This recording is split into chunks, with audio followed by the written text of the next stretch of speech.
Самоубийство. Чувствам се длъжен да го разкрия, защото получавам въпроси. Явно има хора, чието близки са се самоубили.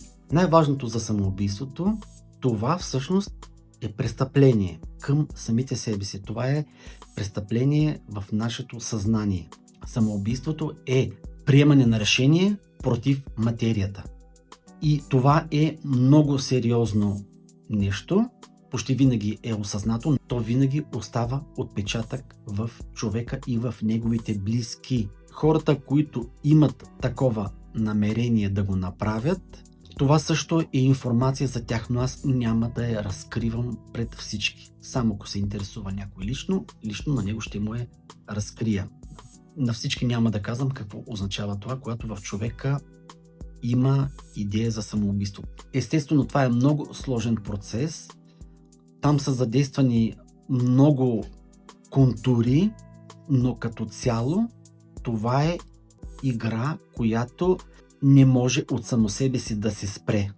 Тоест, ако човек се е самоубил в даден живот, той ще продължи да го прави и в следващите. И той не може да излезе от тази грешка. Естествено, това някога е станало.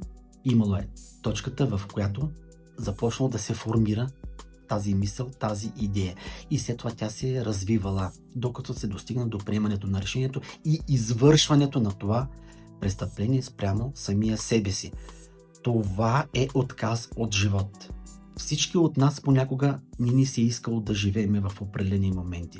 Това е също вид отказ от живот. Но нещата са различни.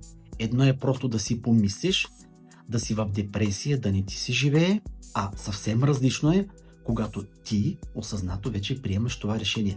Както убийство без да искаш и когато си го планирал. Това са две съвсем различни неща.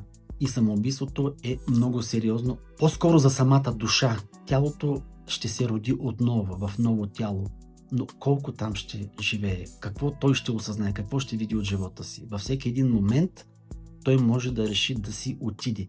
И по този начин цикъла на душата постоянно се прекъсва. Внимавайте, тези, които имат такива идеи, те трябва да се трансформират. Това е възможно, докато човек е жив. И след като човек се е самоубил, също може да се направи трансформация. Чрез подсъзнанието може да се достъпят тези места, където е прието това решение за самата душа и да се почистят.